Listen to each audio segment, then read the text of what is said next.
Hello class 10, कैसे हैं आप सब। Welcome to the day 5 of 14 days 14 chapter series of the 10 questions that matter. तो आज हम लोग करने वाले हैं अरिथमेटिक प्रोग्रेशन।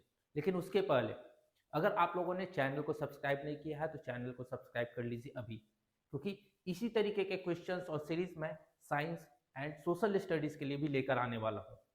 ठीक है, तो वो आप तक पहुंचे इसके लिए आपको सब्सक्राइब करना जरूरी है। तो चलिए स्टार्ट करते हैं अपने पहले क्वेश्चंस के साथ। तो हमारा पहला क्वेश्चन है the 10th term of an AP. इसका 10th टर्म निकालना है। फर्स्ट टर्म मुझे पता है, सेकंड भी पता है, थर्ड भी पता है, फोर्थ भी पता है। इन दोनों का डिफरेंस कितना है? ठीक है, कॉमन डिफरेंस निकालना है।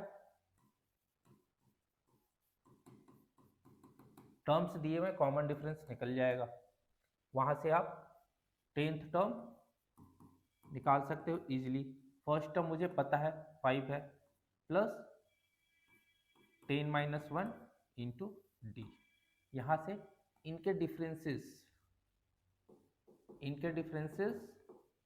क्या होंगे? Common difference. वहां से कॉमन डिफरेंस और इस इक्वेशन में आप पुट करोगे, आंसर आपको आ जाएगा। Second question, the common difference of the AP is. इनके बीच का कॉमन डिफरेंस क्या है, ये फाइंड आउट करना है। बहुत ही आसान सा है। 1/2x 1/2x माइनस 4x/2x, इसको ऐसे लिख सकते हैं, है कि नहीं? फिर क्या लिख सकते हैं? 1/2x minus 8x/2x। क्या हो रहा है? ये 2, ये 4, कितने का डिफरेंस हो रहा है? अब हम लोग क्या कर रहे हैं? -2 का डिफरेंसेस आ रहा है। तो आप देख लो आंसर क्या बन रहा है। ठीक है, इसके बाद ये थोड़ी सी मेहनत आप भी करो ताकि सॉल्यूशंस में आपको कॉन्सेप्ट समझ में आए। ठीक है, मैं सॉल्यूशन इसीलिए नहीं करवाता हूं ताकि आप खुद मेहनत करो, वहां से आप कॉन्सेप्ट को समझो, ना कि मैं सॉल्यूशन दे दिया तो उसको आप रट लो। ठीक है, मैंने आपको टेक्निक दे दिया है, मैंने आपको मेथड बता दिया है कि इस तरीके से करना है आपको, बस आपको वो सॉल्व करना है। ठीक है, चलिए। The 11th term from the end of the AP 62 is. तो मुझे फर्स्ट टर्म दिया हुआ है, ठीक है, एंड लास्ट टर्म भी दिया हुआ है -62। तो लास्ट टर्म अगर दिया हुआ हो तो हम लोग कैसे निकालते हैं?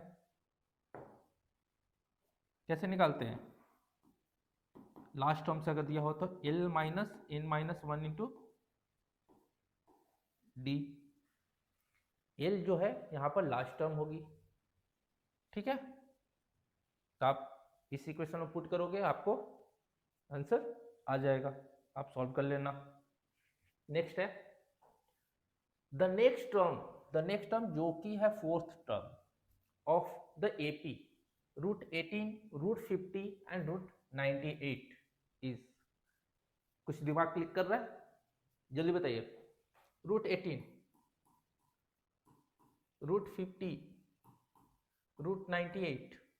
अब देखो क्या कॉमन चल रहा है। √18 को 9 इंटू 2 लिख सकते, √50 को 25 इंटू 2 लिख सकते, है कि नहीं? इसको क्या लिख सकते हैं? जल्दी बताइए। 49 इंटू 2 लिख सकते हैं। ये क्या है? 3√2, ये 5√2 और ये क्या है? 7√2। ये देखिए कितने का डिफरेंस चल रहा है? 2, यहाँ पर 3 2 हो गया, 3 5 हो गया, 5 7 हो गया। ठीक है, तो यहाँ पर क्या होगा? 9√2। ठीक है, 9√2 आप देख लो इसमें कौन सा है, वो आंसर आपका होगा। Second, if the sum of the first n terms of an AP be 3n plus n and its common difference is 6, then its first term is। यहाँ पर तो दिया ही हुआ है, ये क्वेश्चन केवल आपको कंफ्यूज कर रहा है। The sum of the first n terms दिया हुआ है मुझे 3n² प्लस n, n के टर्म्स में ही सम भी है।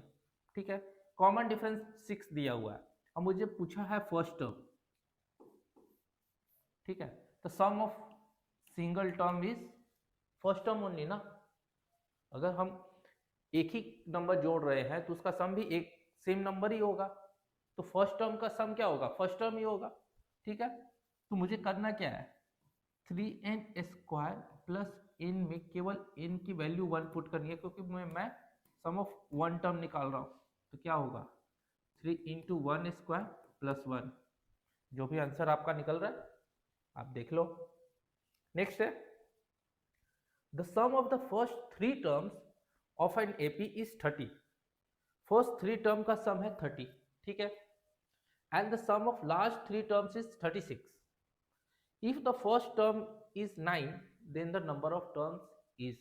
अब ये आपको लग तो रहा होगा कि एक बहुत ही बड़ा कॉम्प्लिकेटेड सा क्वेश्चन है, ठीक है, लेकिन आपको 1 मार्कर में पूछा है, किस में पूछा है, 1 मार्कर में, तो आपके पास इतना टाइम नहीं है कि आप इसको प्रॉपर्ली जाकर सॉल्व करो। तो इसका क्या करना है, आपको ट्रिक से सोचना है, ठीक है।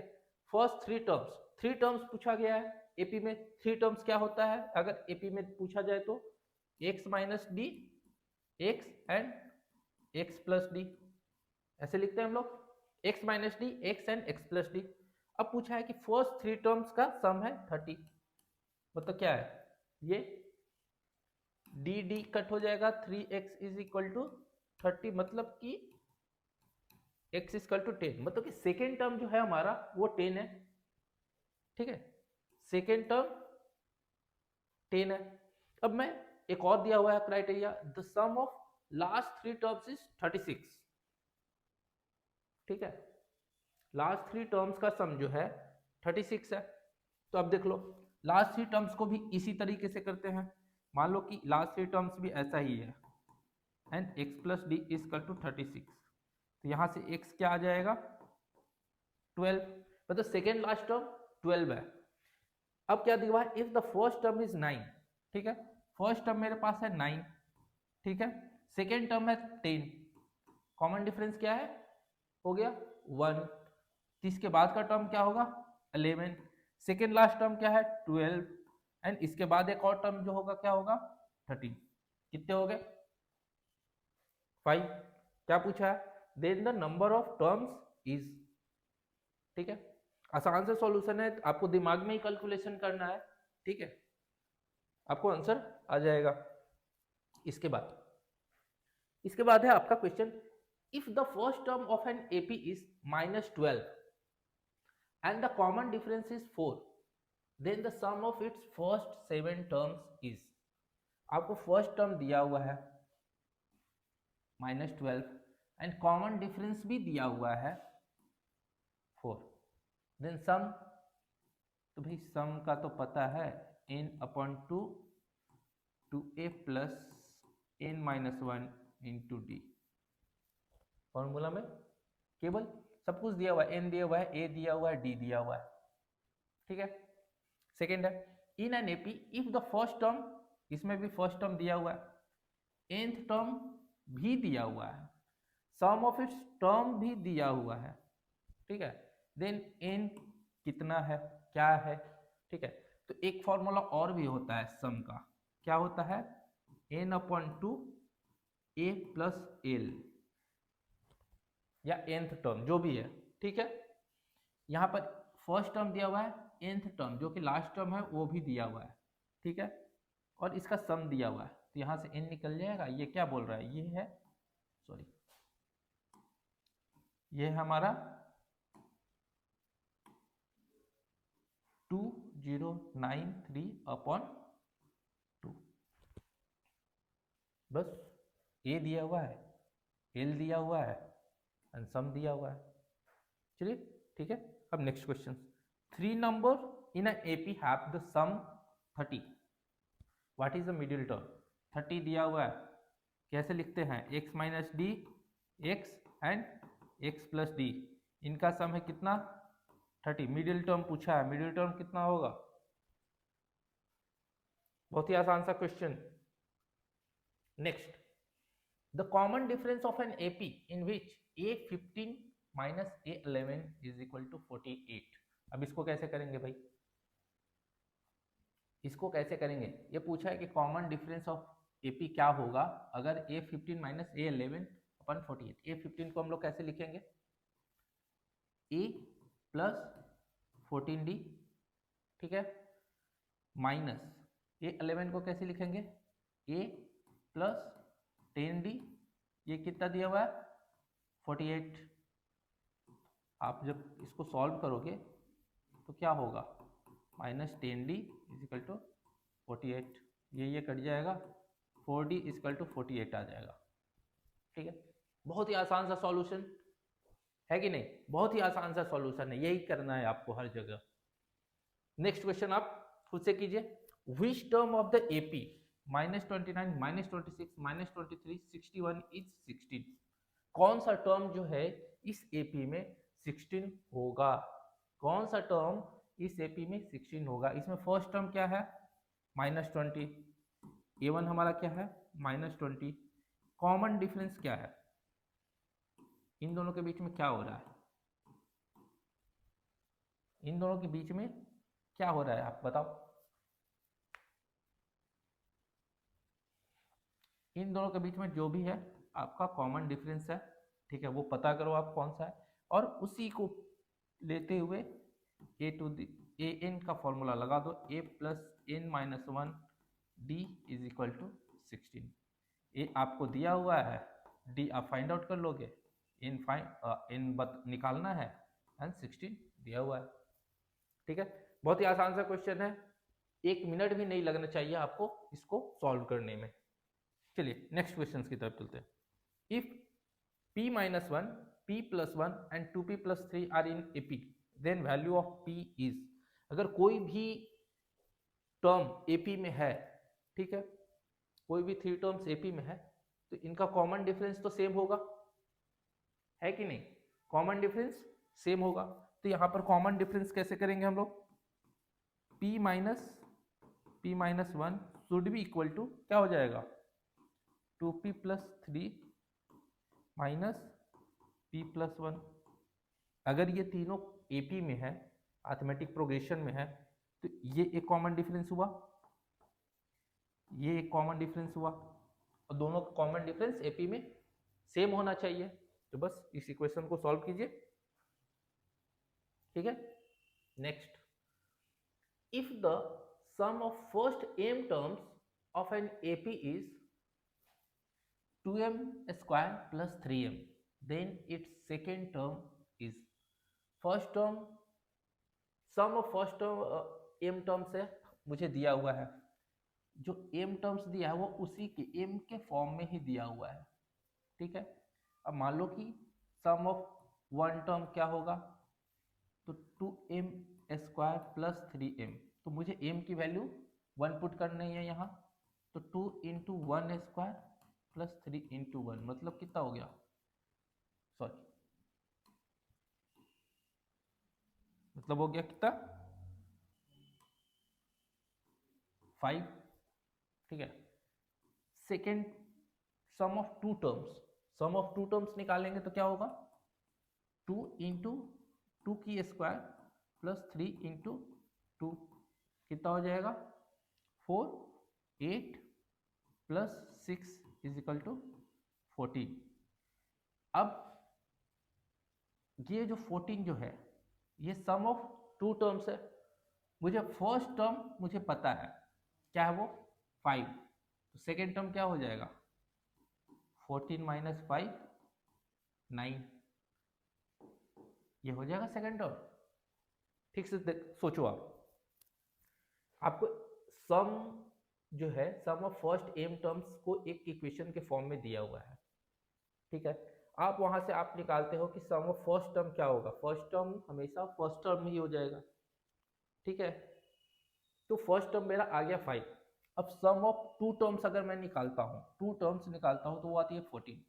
फर्स्ट टर्म मुझे पता है, मैंने निकाल रखा है 5, तो सेकेंड टर्म क्या हो जाएगा? अब जैसे x plus y equal to, मुझे दिया हुआ है कि दो नंबर का सम है 14, इसमें से x जो है 5 है, मैंने कैलकुलेट किया है, तो y क्या होगा?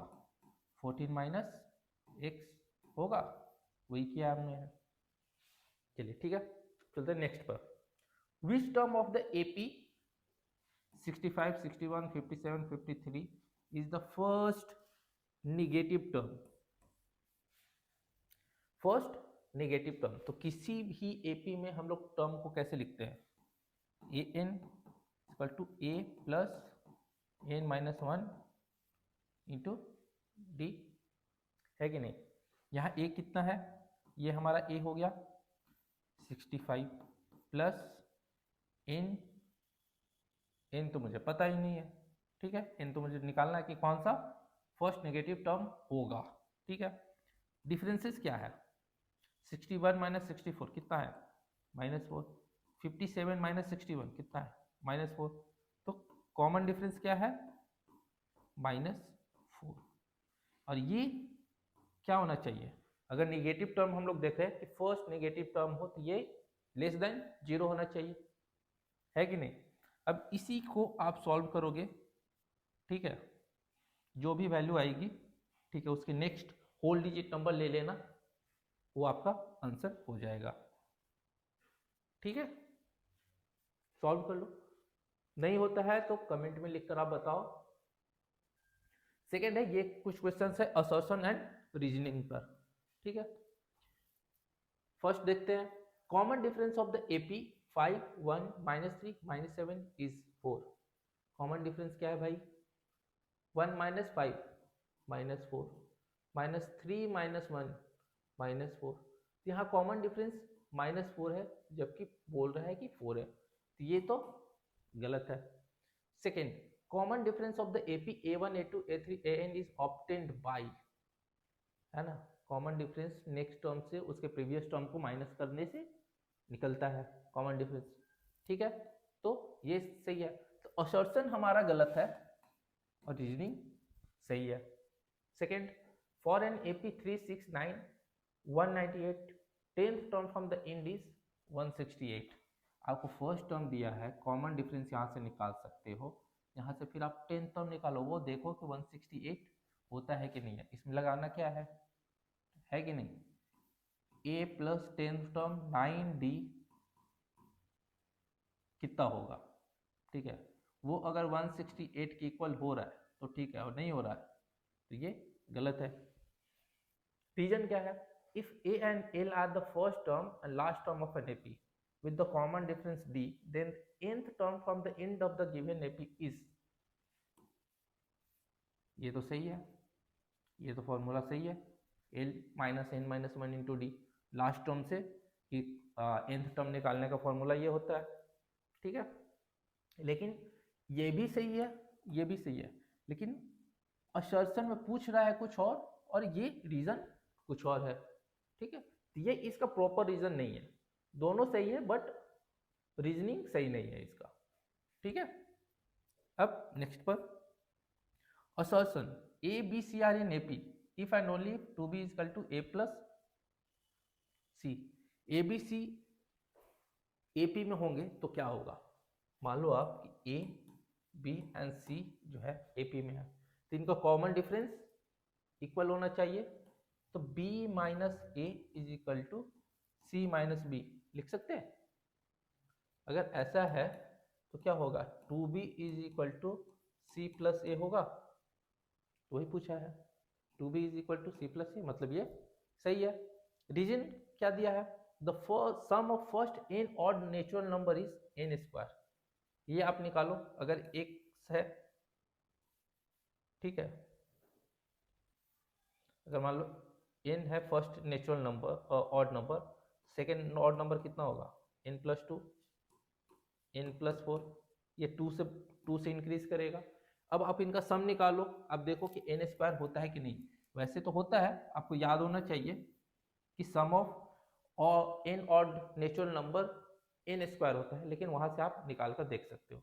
तो आपका रीजनिंग भी सही है, असर्शन भी सही है, ठीक है, लेकिन दोनों में रिलेशन नहीं है, ठीक है।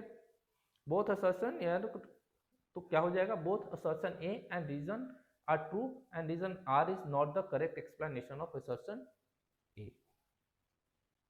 चलिए, अब यहां पर आपको कुछ प्रूफ करना है, ठीक है, ये सारे बहुत ही इंपॉर्टेंट क्वेश्चंस हैं जो पिछले कुछ सालों से पूछे जा रहे हैं सीबीएसई में।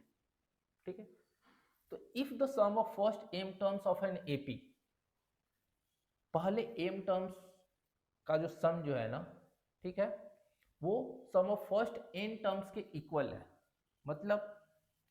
मतलब है sum of first m terms is equal to sum of n terms. ठीक है, तो सम ऑफ एम टर्म्स हम लोग कैसे लिखते हैं, m upon 2a plus m minus 1 into d, ये किसके इक्वल होगा, n upon 2a plus n minus 1 into d होगा। Sum of m is equal to sum of n, मुझे दिया हुआ है sum of first m terms is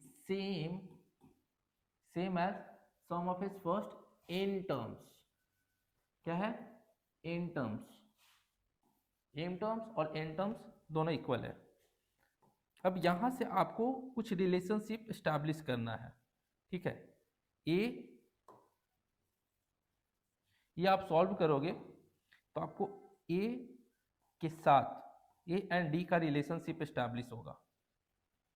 ठीक है, a is equal to this much d. ठीक है, उस इक्वेशंस को पुट करना है यहाँ पर, then so that the sum of its first m and n terms is 0। तो sum of its first m and n terms को कैसे लिखेंगे, sum of m plus n terms कैसे लिखा जाएगा, m plus n upon 2a plus m plus n minus 1 into d. ठीक है, वहां से ए का रिलेशन आएगा, ए का वैल्यू इसमें पुट करोगे आपको आंसर आ जाएगा या आपको प्रूफ हो जाएगा। ठीक है, ये आप कर लो या आप नोट कर लो। ठीक है, अब चलते हैं सेकेंड क्वेश्चन की तरफ, मैं इसको रब कर रहा हूं।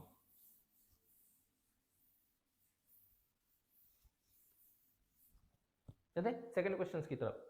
इन an AP the sum of 3 consecutive terms is 24। ठीक है, फिर से वही एपी में है x minus D, x and x plus D, इनका सम कितना है 24, and the sum of their squares is 195।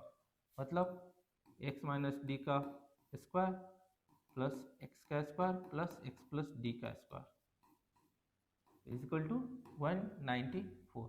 यहाँ से आप सॉल्व करोगे तो x की वैल्यू आ जाएगी। ठीक है, x की वैल्यू आ जाएगी, x की वैल्यू यहाँ पर आपको पुट करना है, इनमें x की वैल्यू पुट करना है इस इक्वेशन में, आपका सॉल्यूशन आ जाएगा। ठीक है, बस इतना ही काम करना है, यहाँ से x की वैल्यू निकालनी है, इस इक्वेशन में x की वैल्यू पुट करनी है और सॉल्व कर देना है। ठीक है, अब next, if pth term of an AP is Q and qth term is P, मतलब AP pth टर्म कितना है, A plus P minus 1 D होगा।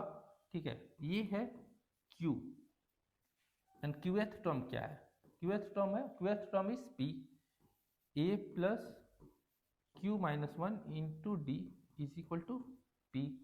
Then prove that nth term is P plus Q minus N. अब इन दोनों को आप solve करोगे।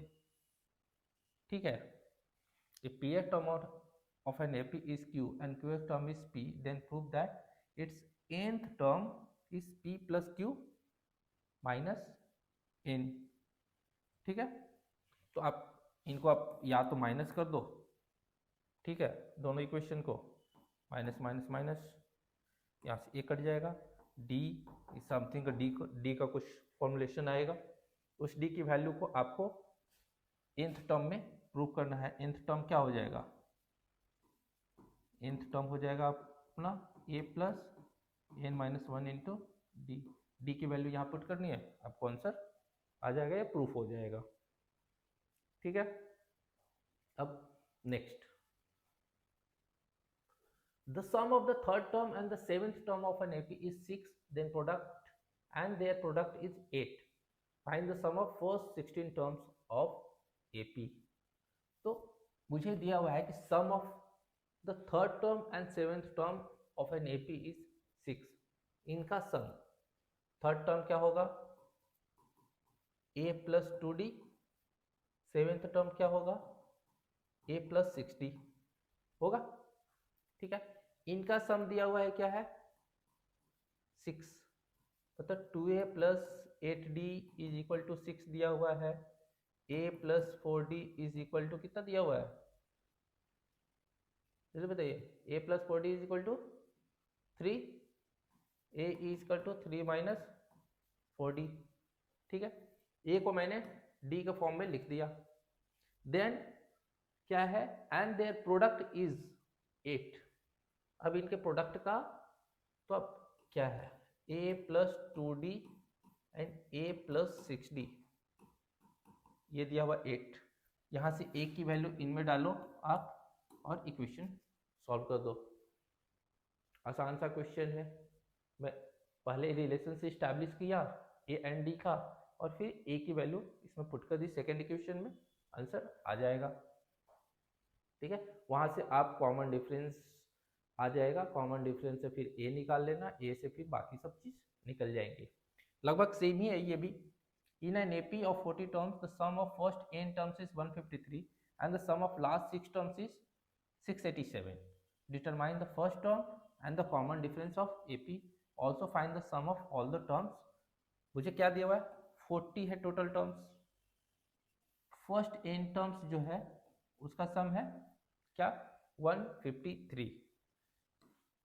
First n terms का सम है 9/2 2a प्लस 8d 153। ठीक है, and then sum of last 6 terms is 687। Sum of last 6 terms, 6 terms, last 6 terms का क्या हो जाएगा भाई, s40 माइनस s कितना 34। आप ऐसे ही कर लो और इसको सॉल्व करना, इसको ऐसे ही लिखेंगे हम लोग 40/2 2a प्लस 39d माइनस क्या हो जाएगा 34/2 2a प्लस 33d, है कि नहीं। और ये दिया हुआ है कितना मुझे 687। ये सेकेंड इक्वेशन हो जाएगा, ये फर्स्ट इक्वेशन हो जाएगा, दोनों को सॉल्व करेंगे आंसर आ जाएगा। नेक्स्ट क्वेश्चन है, if the sum of first 7 terms of an AP is 49 and that of first 17 terms is 289। Same चीज है, आपको सेम चीज करना है।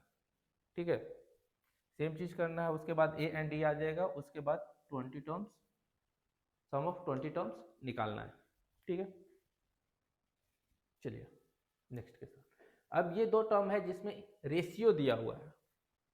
ठीक है, कि भाई दो, एक थर्ड टर्म है एक 7 टर्म है, उनका रेशियो दिया हुआ है, उसके बाद कैलकुलेशन करना है। तो ये भी बहुत ही आसान सा क्वेश्चन है, आप देखो इसको ध्यान से। The ratio of the 10th term to its 30th term of an AP is 1:3। तो 10th टर्म क्या हो जाएगा a प्लस 9d, ठीक है, एंड 30th टर्म क्या हो जाएगा a प्लस 29d, ऐसा हो जाएगा। ये 10 ये 29। अब क्या दिया हुआ है 1/3, है कि नहीं।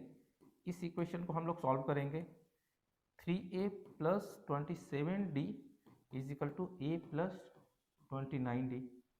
ये क्या हो जाएगा, ये इधर आएगा 2a is equal to 29 minus 27 2d, होते a is equal to d, है कि नहीं। अब क्या दिया हुआ है, and the sum of his first 6 term is 42। पता कि फर्स्ट 6 टर्म दिया हुआ है 6/2 2a प्लस 6 टर्म 5d हो जाएगा, है कि नहीं, इज इक्वल टू 42। हमारा a is equal to d है, तो ये 2d हो जाएगा। बस इसमें पुट करो a की वैल्यू, आपको d आ जाएगा, वहां से फिर a निकाल लो, सिंपल सा सॉल्यूशन। सेम क्वेश्चन है ये भी। The ratio of the 11th term to the 18th term is 2/3, ठीक है, ऐसा ही कुछ इक्वेशन आएगा। फिर दिया हुआ the ratio of the 5th term to the 2nd term, आपको ये चीज आ जाएगा, ए एंड डी का इक्वेशन आ जाएगा कि क्या वैल्यू है, ठीक है। सेम चीज को 5th term and 71st term के रेशियो में आपको डाल देना है। आप सॉल्व करो इसको खुद से। नेक्स्ट, ये है हमारा केस स्टडीज, ठीक है। अब हम लोग कुछ केस स्टडीज कर लेते हैं, क्योंकि अर्थमेटिक प्रोग्रेशन से ना, अर्थमेटिक प्रोग्रेशन से आजकल मोस्टली आपको 4 मार्कर्स में केस स्टडीज ही आ रहे हैं। हर अल्टरनेट ईयर्स पर आपको देखने को मिल ही जा रहा है अर्थमेटिक प्रोग्रेशन से आपको केस स्टडीज में। तो चलिए इसको देखते हैं। बहुत ही केस स्टडीज तो बहुत ही आसान होता है, एकदम सिंपल सा होता है, आपको बस समझने की भर की देर होती है, ठीक है। तो इसको समझते हैं। ये बोलता है कि cable cars at hill stations are one of the major tourist attractions, ठीक है। On a hill station the length of the cable car ride from base point, मान लो आपकी ये बेस है, ठीक है, ये टॉप है, इसके बीच में पिलर्स है, ठीक है, इसके बीच में पिलर्स है, ठीक है। Base point to the top most point of the hill is 5000 meter, और इसकी डिस्टेंस जो है ना ये 5000 मीटर है, ठीक है। Poles are installed at equal intervals on the way to provide support to the cables on which car moves. The distance of the first pole from base point is 200 meter. मान लो कि ये first pole है, तो इसकी distance जो है ना ये 200 मीटर है, ठीक है। And the subsequent poles are installed at interval of 150 meter, मतलब कि कॉमन डिफरेंस जो है हमारा 150 मीटर। फर्स्ट टर्म जो है हमारा 200 मीटर है, उसके बाद जो भी है पिलर वो 150 मीटर पर इंस्टॉल्ड है, मतलब कॉमन डिफरेंस हमारा 150 मीटर है। For the distance of the last pole from the top is 300 meter. टॉप से जो लास्ट पोल है उसकी डिस्टेंस है 300 मीटर, ठीक है। Based on the above information answer the following questions using the arithmetic progression. First question है find the distance of 10th pole from the base. 10th pole from the base मुझे find करना है, तो क्या करना होगा, फर्स्ट टर्म चाहिए plus 10 - 1 9 and common difference चाहिए। फर्स्ट टर्म मुझे दिया हुआ है 200 metre, a equal to 200 metre दिया हुआ है मुझे, है कि नहीं, प्लस 9 और कॉमन डिफरेंस मुझे पता है 150 मीटर दिया हुआ है, बस सिंपल सा सॉल्यूशन। सेकेंड है find the distance between 15th pole and 25th pole. 15th pole and 25th pole के बीच के डिफरेंस को निकालना है, तो भाई 15th पोल एंड 25th पोल की क्या होगा, ये होगा a + 14d और ये हो जाएगा a + 24d। इनके बीच का डिफरेंस निकालेंगे तो क्या होगा, इनके बीच का डिफरेंस निकालेंगे तो 10d बचेगा, है कि नहीं। तो 10 × 150 आंसर, सिंपल सा। देन है find the time taken by cable car to reach 15th pole from the top if it is moving at a speed of 5 metre per second and coming from top. मतलब अब पूछ रहा है कि भाई ये टॉप है, वो बेस था, ये टॉप है। अब टॉप से आपका 15th पोल कौन सा होगा, टॉप से 15th पोल, तो लास्ट से हम लोग को पता है ना कि लास्ट से कैसे करते हैं। तो लास्ट में हमारा फर्स्ट टर्म क्या है, लास्ट टर्म क्या है हमारा 300 मीटर, ठीक है, L 300 मीटर दिया हुआ है। तो लास्ट से हम लोग को 15th पोल की डिस्टेंस निकालनी है कि 15th पोल किस डिस्टेंस पर होगा। तो 15th पोल किस डिस्टेंस पर होगा,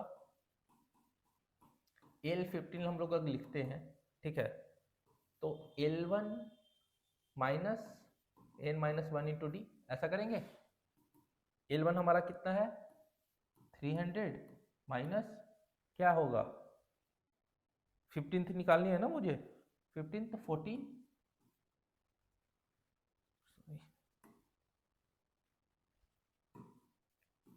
× 150,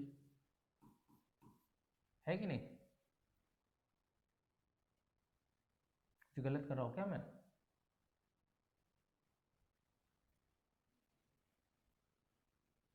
यहाँ से डिस्टेंस निकालिए ना। हाँ चलो, लास्ट से डिस्टेंस निकालिए, तो इधर से हम लोग कैलकुलेट करेंगे, हमको माइनस नहीं करनी है। ठीक है, तो हमारा डिस्टेंस ही निकालना है केवल 300 प्लस 14 इंटू 150, ये डिस्टेंस निकल जाएगा। वहाँ से आपको यहाँ पर स्पीड दी हुई है 5 मीटर पर सेकेंड, और आपको टाइम कैलकुलेट करना है। तो टाइम कैलकुलेट करने के लिए क्या होगा, डिस्टेंस अपॉन स्पीड, है कि नहीं? Time is equal to distance upon speed. तो ये आपका सॉल्यूशन हो जाएगा। नेक्स्ट केस स्टडीज क्या है? अच्छा, ये भी एक इंटरेस्टिंग सा केस स्टडीज है। ठीक है, इसमें बोला गया है कि in an equilateral triangle of side 10 centimetre, तो ये भी 10 सेंटीमीटर है, ये भी 10 सेंटीमीटर है, ये भी 10 सेंटीमीटर है। ठीक है, equilateral triangles of side 1 centimetre, ये ठीक है 1 centimeter are formed as shown in the figure below, such that there is one triangle in the first row. First row में कितने हैं? 1 है। 3 triangles in the second row, second row में कितने हैं? 3, एंड 5 triangles in the third row, कितना है? 5। कॉमन डिफरेंस क्या है? 2। कॉमन डिफरेंस क्या है? 2। फर्स्ट टर्म क्या है मेरा? 1। ठीक है, पता चल गया, ये ए है, ये डी है। अब आते हैं क्वेश्चंस पर। How many triangles will be there in the bottom most row? Bottom row कौन सा होगा? 10th रो। 10th रो का निकालने के लिए मुझे क्या करना होगा? A10 is equal to A plus 9D, है कि नहीं? ए मुझे पता है एंड डी मुझे पता है कि नहीं? वहां से आपको फर्स्ट क्वेश्चन आ जाएगा, how many triangles will be there in the fourth row from the bottom? Bottom से फोर्थ रो में कितने होंगे, है कि नहीं? तो या तो आप बॉटम से फोर्थ रो पता कर लो, या तो बॉटम से फोर्थ रो पता करना है तो ले, या तो लास्ट से चलो, आप किसी भी मेथड से आप चलकर इसको निकालिए, खुद से निकालो आप। ठीक है, बहुत ही आसान है। देन है find the total number of triangles of side 1 centimetre etch till 8th रो। मतलब पूछा है कि ए सेट कितना होगा, 8th रो तक कितने सम होंगे, कितने नंबर ऑफ ट्रायंगल्स होंगे। तो आपको ए सेट निकालना है। ए सेट निकालने के लिए क्या करोगे? n upon 2 2a plus n minus 1 into D. यहाँ पर आपको सब कुछ n दिया हुआ है 8, a दिया हुआ है 1, d दिया हुआ है 2। ठीक है, चलिए ये एक क्वेश्चन है आपका वर्ड प्रॉब्लम का, इसको कर लेते हैं। ये लास्ट क्वेश्चन है अपना। The minimum age of children eligible to participate in a painting competition is 8 years। तो मिनिमम एज किसी भी एक कॉम्पिटिशन में पार्टिसिपेट करने के लिए बच्चों का मिनिमम एज है 8 years। ठीक है, it is observe that the age of the youngest boy was 8 years। और ये देखा गया, ठीक है, मिनिमम एज 8 years है, और ऐसा देखा गया कि जो पार्टिसिपेट किए बच्चे, ठीक है, उसमें जो सबसे छोटा वाला था वो 8 साल का था। ठीक है, मतलब कि जो फर्स्ट टर्म या फर्स्ट चाइल्ड बोलिए, ठीक है, जो भी बोल ली, वो है 8 साल का। कितने साल का? 8 साल का, 8 years। And the ages of the participants, जो भी एज है, ठीक है, उन पार्टिसिपेंट जो भी है उनका एजेस जो है ना, when seated in order of age, मतलब कि जब वो एक ऑर्डर में बैठते हैं, चाहे या बढ़ते या घटते ऑर्डर में, ठीक है, तो उनका कॉमन डिफरेंस क्या आता है? कॉमन डिफरेंस है 4 months। ठीक है, तो मतलब कि फर्स्ट टर्म है वो, कॉमन डिफरेंस ऑफ एज है 4 months, या फिर 4/12 years, मतलब 1/3 years। ठीक है, if the sum of the ages of all the participants is 168 years, find the age of the eldest participant in the painting competition. अब सम, सबका सम कितना है 168 ईयर्स, ये क्या होगा n/2 2a plus n-1 into D. मुझे a दिया हुआ है, ठीक है, a दिया हुआ है एंड d दिया हुआ है, a दिया हुआ है d दिया हुआ है, और मुझे n निकालना है और इसकी वैल्यू दी हुई है। यहाँ से बहुत ही आराम से आपको आंसर आ जाएगा, ठीक है। तो अर्थमेटिक प्रोग्रेशन में इतना ही। ये जितने भी तरह के क्वेश्चंस मैंने करवाए, जितने भी टाइप्स के क्वेश्चन मैं करवा रहा हूँ, उसके कॉन्सेप्ट को आप समझो, उसको प्रैक्टिस करो, ठीक है। उस पर बेस्ड और भी अगर आपको क्वेश्चंस मिलते हैं तो उसको प्रैक्टिस करो, ठीक है। क्योंकि सीबीएसई ना पिछले कुछ सालों से इसी ट्रेंड पर चल रहा है, इन्हीं सब क्वेश्चंस को पूछ रहा है, किसी न किसी तरीके से घुमाकर इन्हीं क्वेश्चंस को पूछेगा वो फिर से। तो इनको प्रैक्टिस करना बहुत ही मस्ट है, इनको प्रैक्टिस कर कर तो जाना ही, ठीक है। तो तब तक के लिए कल मिलते हैं नेक्स्ट चैप्टर के साथ। तब तक के लिए आप पढ़ते रहिए, सीखते रहिए। Thank you.